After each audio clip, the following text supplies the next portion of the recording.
Fala pessoal, chegando para vocês então a análise de GARI 11, um fundo de logística muito pedido pelos meus seguidores, devido aí ao seu bom pagamento de proventos, na maioria das vezes está superando seus pares de logística. Então hoje vamos fazer um breve relato, um breve resumo sobre o portfólio de GARI 11, como também analisar o último relatório divulgado, que é o relatório referente ao mês de janeiro. Vale destacar que os fundos de logística sempre têm um prazo maior para a divulgação dos relatórios. Então, nesse caso, o último relatório divulgado do GARI 11 é ainda o relatório referente ao mês de janeiro. Passando pelos principais números do GARI 11, atualmente o fundo se encontra com um patrimônio de 1,36 bilhões, o último dividendo distribuído na faixa de 0,8 centavos por cota, um valor aí próximo a 1% sobre o valor da cota atual, um dividendo anualizado de 12,7 ao ano. O fundo atualmente conta com um portfólio de 40 imóveis, então é um portfólio bem diversificado, uma área bruta localizável de 543 mil metros quadrados. Então, realmente o fundo ele é um fundo recente, ele era o antigo GALG 11, mas a gente percebe que ele vem tendo um forte crescimento nos últimos anos, tanto em questão de portfólio como também de patrimônio. O valor patrimonial atual por cota do GARI 11 é de R$ 9,22. Atualmente, no momento da divulgação do relatório, o fundo estava sendo negociado a 7,87, ou seja, um desconto de basicamente 15% sobre o valor patrimonial por cota. Realmente um desconto bem significativo quando olhamos para esse número. Vacância, um número muito importante. Atualmente o GARI 11 está com 0 vacância, ou seja, todos os imóveis estão alugados e sendo monetizados, ou seja, o fundo está tendo rentabilidade de todos os seus imóveis do seu portfólio. Como estão distribuídos então os imóveis do portfólio de GARI 11? O portfólio de GARI, podemos ver, é um portfólio bem diversificado, localizado em 10 estados, com 7 inquilinos que, particularmente, creio que todo mundo conhece. Grupo Mateus, Carrefour, Pão de Açúcar, podemos ver uma boa diversificação entre vários inquilinos de grande porte, como citado, a maioria deles a gente conhece, BRF também, BAT. Então é um portfólio muito sólido, podemos ver grandes nomes e também um ponto muito importante, que 100% dos aluguéis são de contratos atípicos. O que quer dizer um contrato atípico? Na maioria das vezes, esses contratos eles são definidos baseado nos interesses propriamente do fundo, ou seja, tende a ter mais vantagens para o fundo caso esse contrato venha a ser quebrado. Se, por exemplo, o Pão de Açúcar decidir reincidir um contrato, na maioria das vezes terá uma multa de alto valor que o GARI 11 irá receber. Nesse caso, é uma segurança adicional muito positiva para o fundo, porque enquanto o contrato está rodando, o fundo ele está recebendo a monetização, está recebendo os rendimentos, mas caso, por algum motivo, qualquer um desses inquilinos venham a quebrar esse contrato, o fundo ele está precavido com uma boa multa, um bom valor a receber. Prazo de aluguel de 14 anos e podemos verificar que atualmente o fundo, o GARI 11, ele é considerado um fundo de logística, mas 66% do seu portfólio é de renda urbana. Então, o fundo ele é considerado de logística, mas atualmente mais da metade dos imóveis dele são do tipo de renda urbana. Falando um pouquinho dos últimos comentários do gestor referente nesse caso ao mês de janeiro. A gestora, ela frisa um atraso na divulgação do último relatório devido eles terem optado pela divulgação após a liquidação de venda do imóvel de BRF. Ou seja, o fundo ele estava com um nível de alavancagem maior e a gestora optou por finalizar a venda desse ativo para já postar um relatório atualizado com alavancagem, que foi o que aconteceu. Até eles frisaram que a liquidação em si ela ainda não foi finalizada 100%, estão aguardando aí a última parte documental, mas que a alavancagem em si já reflete essa venda. Então, a alavancagem do fundo ela já diminuiu devido a essa venda desse ativo, que a gente vai falar um pouquinho mais adiante aí na parte de alavancagem.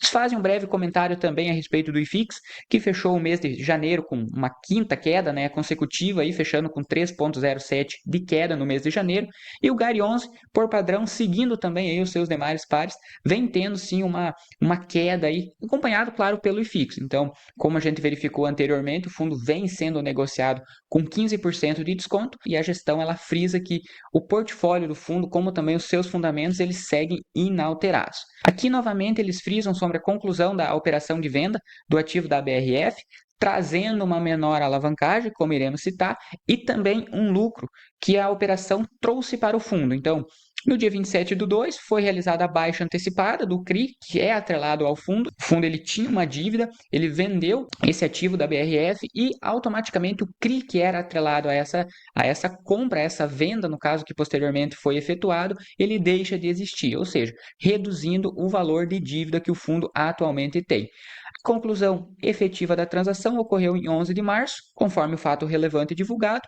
e o total da venda foi de aproximadamente 273 milhões de reais, com um lucro bruto de aproximadamente 71 milhões, gerando uma TIR, ou seja, uma taxa interna de retorno de 28% ao ano, equivalente a IPCA mais 20 ou 250% do CDI, ou seja, a gestora lá destacou com bastante ênfase aqui o lucro que eles obtiveram nessa venda. O fundo ele exige que o investidor tome mais risco, como citado, ele tem um risco muito maior comparado ao HGLG, ao BTLG, ao XPLG, mas devido ao seu portfólio, devido ao risco que a gestão toma em algumas compras e vendas de ativo, eles conseguem também proporcionar um retorno maior, como foi o caso propriamente dessa venda, que trouxe um retorno aí de aproximadamente IPCA mais 20 quando anualizado. O que hoje é importante para os investidores estarem cientes? O fundo ele paga sim melhores proventos comparado aos seus demais pares de logística, mas ele possui também alguns atributos que levantam pontos de atenção. É o caso de alavancagem, que ele já chegou a ter uma alavancagem próxima aos 50%, e agora ela está mais baixa, claro, mas é um ponto que deve ser sempre levado em consideração, como também esses comentários da gestão. Ficar de olho aí nessas compras e vendas aí que a gestão faz para realmente entender da onde que está vindo esse resultado, por qual motivo que o fundo vem pagando um provento maior e trazendo um risco maior quando comparado aos seus pares. Falando propriamente então da alavancagem, como citado, após a venda do ativo, o fundo alcançou um nível de 555 milhões disponíveis em caixa, ou seja, de disponibilidades de curto prazo, visando, claro, sanar os demais pagamentos, os demais compromissos que o fundo tem de curto prazo. Mas vale destacar, atualmente, o fundo ele tem de obrigações perante o valor de disponibilidades atuais, um número muito baixo. Então, podemos perceber aí que nos próximos 5 anos o fundo tem de sobra caixa disponível. Claro, não levando em consideração a venda de demais ativos ou alguma aquisição, chegando num patamar de alavancagem atual sobre o ativo, ou seja, passivo sobre o ativo, de 23%. Um número que também ele não é um número tão baixo, mas é um número totalmente aceitável. Como citado, o fundo ele já teve em patamares muito maiores, mas particularmente devido à sua estrutura, o seu portfólio e ao seu potencial de valorização, 23% de alavancagem atual e também o caixa disponível, eu creio que não é problema nenhum, pelo menos não por enquanto. E falando propriamente sobre o último resultado divulgado, o fundo ele teve de receitas 15.303 milhões de reais e também teve de despesas o valor de 2.941. Podemos ver que a maior parte é de despesas financeiras, ou seja, pagamento de dívidas, e despesas patrimoniais de 921 mil, ou seja, comparado ao valor total de receita, dá-se a entender que essas despesas patrimoniais seria, em tese, a taxa de administração. Ele não deixa muito claro, mas perante as demais despesas, dá-se a entender que sim, que seria a taxa de administração. É um valor relativamente bem baixo comparado ao total de receitas. Então, é um número bem tranquilo e totalmente aceitável por parte da gestão. O valor nesse mês obtido por cota na faixa de 0,84 centavos, 0,084, e o resultado divulgado, distribuído 0,083, ou seja, o fundo ele tenta sempre manter uma distribuição abaixo do resultado obtido, visando, claro, não gastar o seu caixa para a distribuição de proventos, mas também mantendo um nível constante de pagamentos, que é próximo aos 1% de cota. Então, esse mês sim, ele teve um caimento aí sobre o seu provento distribuído, mas também foi proporcional à desvalorização da cota que teve aí referente a dezembro para janeiro. Qual a minha opinião? E vale destacar, esse vídeo ele não é uma recomendação de investimento, cada investidor tem que analisar os seus pontos positivos e negativos referente ao ativo, como também ao seu perfil de risco. Tem muita gente que não vai investir em Gary 11 devido à sua volatilidade, à sua alavancagem, enfim, devido a muitos fatores. Então, você como investidor tem que tomar essa decisão baseado na sua estratégia de investimentos.